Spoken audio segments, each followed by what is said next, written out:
Welcome back, viewers. My next guest is a young entrepreneur, Aashraya Rau, founder of YuGenie. Aashraya is a young entrepreneur who was a fellow at On Deck program. She has been recently selected for a highly competitive global program called Launch House. YuGenie is a social network, social network platform which is in Web2 space, and it's working towards creating social impact. She's also the founder of Illuminated DAO, which is in the Web3 product space. Uh, Welcome to the show, Aashraya. It's very nice to be here. Hello. So, okay, let's start. A young entrepreneur like you, who's already part of 3 fellow programs. What's driving you?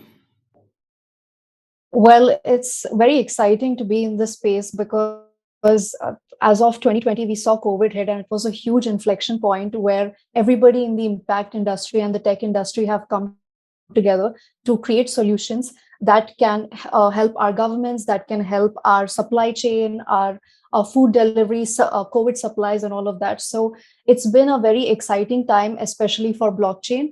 So, which is one of the reasons why I have not only started YuGenie, but also started working on Illuminated to see how we could leverage the power of blockchain to actually further our cause to democratize impact, which is the reason why that I not only started working on 2 products, but I'm quite excited for what the future holds for us.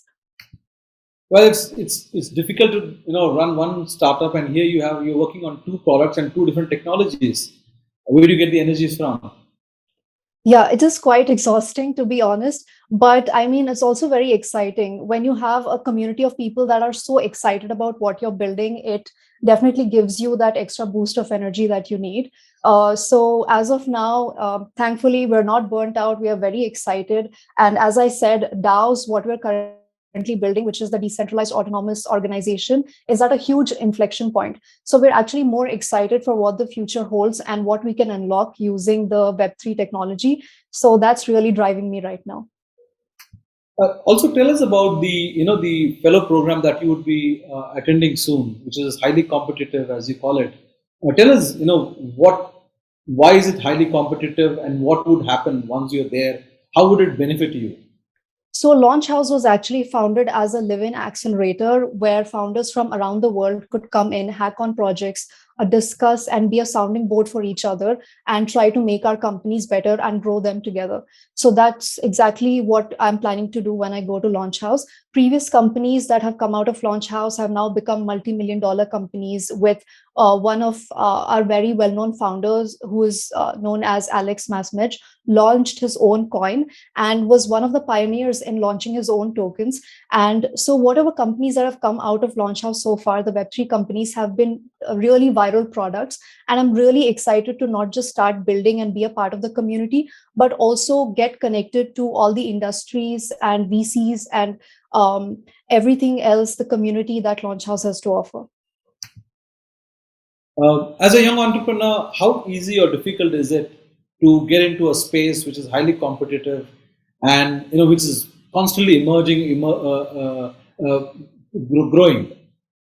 Yeah, so 2 things. One is that I'm currently working in the impact industry. So this is an industry that nobody has really touched. So this industry is yet to innovate. So impact industry overall is very complex and archaic and remains highly fragmented and disorganized. So we are essentially developing the tech for it and creating sustainable impact. So thankfully, we haven't had other competitors that have built similar products in the space.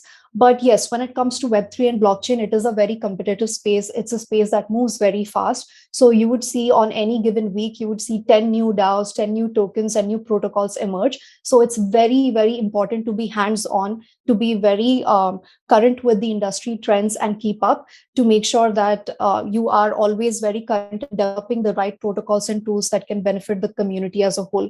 And to be honest, I view blockchain as a positive sum community, which means that more protocols, the better, the more DAOs, the better, the more blockchain and multi-chains, the better for all of us. So when it comes to blockchain and DAO, a lot of innovation and work is happening more towards the US or the Silicon Valley. So for somebody like you who's based out of India, how do you keep keep up with the changes or the development that is happening there? Absolutely. But there have been some really amazing companies from India as well. For example, Polygon is one of the layer two Ethereum chain, which was launched in India. So I do think India is right behind US in terms of innovation. But I think we need more and more developers to join in into the Web3 movement and actually start building. And you're absolutely right. So what we do is we have to be very current with the resources, with the news articles, and also keep contributing to the space. So the space is fairly new, so any new innovation, any new invention that you make, we're all trying to constantly contribute to the larger knowledge base. So yes, I feel like all of us are growing together. So it doesn't really feel like a competition or that we are trying to catch up with a particular country. It more feels like a global movement because Web3 truly removes the physical barriers that existed in Web2 before. So we feel more connected than ever, really. And your generation kind of feels more connected, isn't it, as compared to ours? Absolutely. Yes. You keep calling about, you keep talking about impact space. For the benefit of our viewers, like me, who probably are not very well connected with technology, who don't understand technology so much, could you explain what impact is all about? So basically, the social impact industry, as I've mentioned, has long remained very fragmented, disorganized, and largely offline. When I talk about the social impact industry, I mean social enterprises, nonprofits, implementing partners, government actors, millennials, and Gen Z that do impact work on a daily basis, and even corporate social responsibility corporations. So all of us are part of the social impact industry. For example, if you think of millennials and Gen Z that share impact content on a daily basis, try to spread more awareness about a certain social issue, raise funds, sign petitions. So this is also impact work. When we talk about social enterprises, nonprofits, foundations that are directing their funds and resources to help underserved communities, this is also impact work. So what we're trying to do is trying to bring innovation into this industry. Like I said, that has remained largely very complex and archaic. So we're trying to not only bring innovation into the system, but we're also trying to create sustainable impact, which hasn't happened yet. Because if you can look at the impact industry, you will see that crowdfunding platforms are very common. So what we're trying to do is just move beyond crowdfunding platforms and actually find ways that can create tangible impact on ground. So with the help of blockchain and Illuminated DAO, we'll be able to reach communities that have remained largely unbanked and vulnerable geographies that weren't accessible through the banking systems before. So this is a very great opportunity that we get to leverage here. Women in tech, there are not very many women in technology. It's good to see young women like you, taking up technology. What can be done, or what should be done to attract more women into technology? I think exactly what even VHub is doing, right? VHub is a woman-based accelerator and an incubator, and I hope we have more and more VC funds that are more targeted towards women. We have more accelerators that bring in more diversity, and we have more incubators that actively make sure that there is more space that is created for women to participate. Because usually it is harder for women to just get started with their own venture because we need more resources and more tools to show that it is possible, right? So I do believe we need more of these operators and incubators and accelerators in place to ensure more women enter the space and de-risk the entire space as a whole for women. And also, would you, agree with my assumption, which is if there are more women in technology, the space like social media would become more safer for women, especially young women Absolutely. like you? Yes, absolutely. I think we need more women participation. We also need more women in legislation. We need more women in the tech industries that are developing these protocols, that are making these algorithms to make tech a safer space for women, to make sure that we are censoring content and especially people that are antisocial. So I do think that we require women at every stages, at the government level, at the tech level, and even at the founder level to truly bring more innovation and impact. Ashray, what would be your message for young women out there who probably watch this program, who are still in their college, to take up technology? What would be that one factor that you would tell them or call on them to take technology?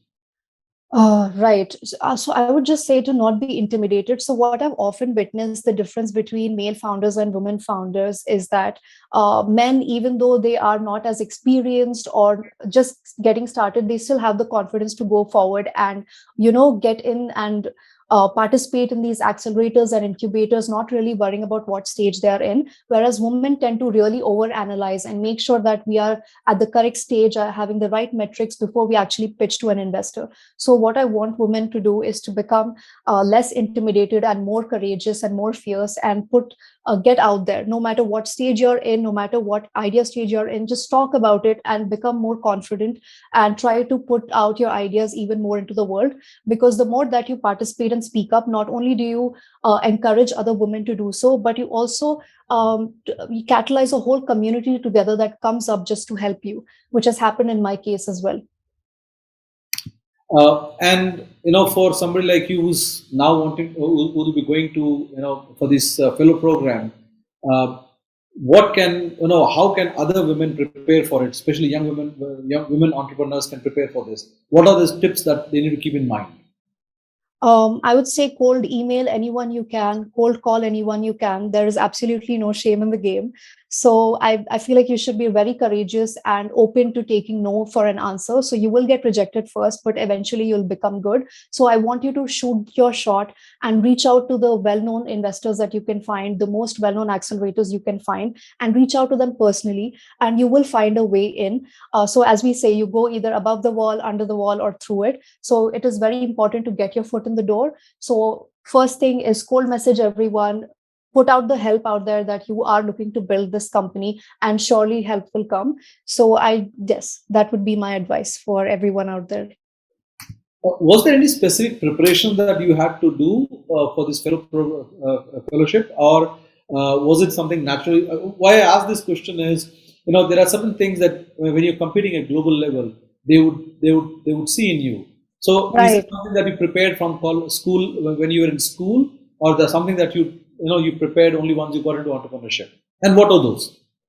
I mean, this is definitely a learned habit. You're right. I mean, this definitely didn't come right from the undergrad when I was a student. So it was just a learned habit of watching others pitch and seeing how much of a vision they were painting. So, one important point I would definitely give is to paint a very big vision into the future and to show why your company can create a global movement and a global change in the world. So, always, no matter what you're doing, there's a chance for you to become a unicorn or a decacorn. So don't sell yourself short. So always paint that big picture.